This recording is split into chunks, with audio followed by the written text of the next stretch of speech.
Le Mali a accepté beaucoup, mais que nul ne se trompe sur la qualité de sa dignité, de son sens de la dignité et de sa compréhension des relations internationales. Les oiseaux friands de mauvaises nouvelles n'ont rien vu venir. Cette fois, c'est vrai.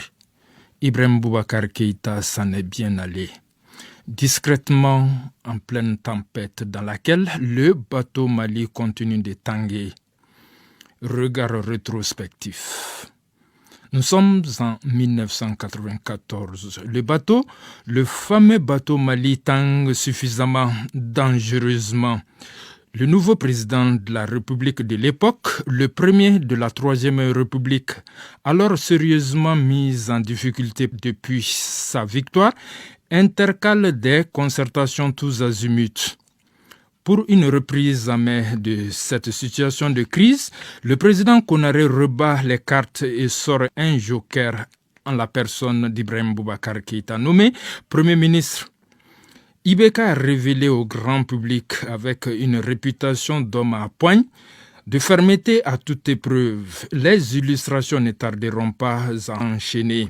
Ces mises au point et autres rappels à l'ordre n'épargneront ni étudiants, ni rebelles, ni politiques, diplomates ou partenaires étrangers. Un style abrasif appelé la méthode IBK. Nul ne saurait se prévaloir d'amitié que sur la base de faits posés. Il avait piloté des recherches au CNRS de Paris, l'ONG Terre des Hommes France au Mali, au Niger, au Burkina Faso. Le diplômé de Sorbonne en histoire des relations internationales, politique internationale et ethnologie, entre autres, battra tous les records de longévité à la primature, 1994-2000. Il avait déjà occupé des fonctions ministérielles et diplomatiques. Porte-parole de la présidence, conseiller diplomatique du chef de l'État, il n'a pas été moins directeur adjoint de campagne du candidat Konaré pour la présidentielle de 1992.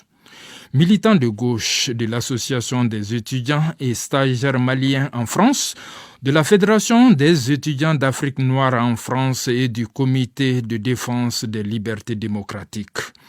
En octobre 2000, il démissionnera avec fracas de l'ADEMA après l'avoir présidé pour créer le Rassemblement pour le Mali RPM, qui le désignera comme candidat pour les présidentielles de 2002, 2007, 2013 et 2018. Entre-temps, il accède au perchoir de l'Assemblée nationale le 16 septembre 2002, après ce que lui-même appelle la traversée de la zone de turbulence, celle du désert pour l'ancien président de l'Union des parlementaires du continent. Son parti perd de nombreux sièges à l'Assemblée nationale et lui, le perchoir. L'historien des relations internationales et politiques connaît les hauts et les bas d'une carrière politique.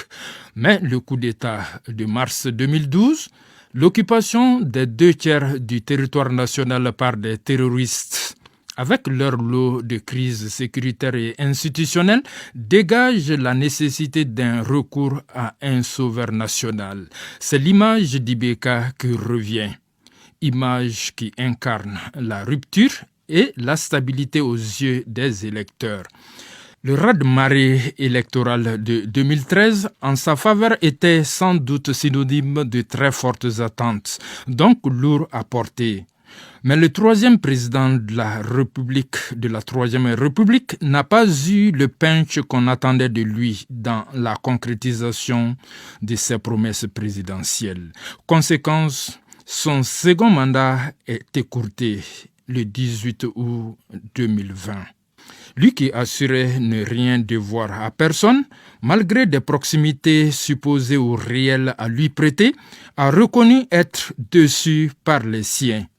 Les Nations Unies lui avaient pourtant décerné le prix de la démocratie Nelson Mandela 2016. Je compare souvent notre situation à celle d'une digue. Et je dis que si cette digue venait à rompre, qu'à Dieu ne plaise, c'est le monde entier qui verrait déferler des eaux dont nous ne souhaitons pas qu'elles déferlent sur nous. Dirigeant certes pas rancunier, ni calculateur, mais entier et émotif. qui tient à certaines valeurs qualités telles la loyauté, la sincérité, la franchise entre autres. Bref, IBK dont même les irréductibles pourfendeurs reconnaissent qu'il a le Mali chevillé au cœur et au corps.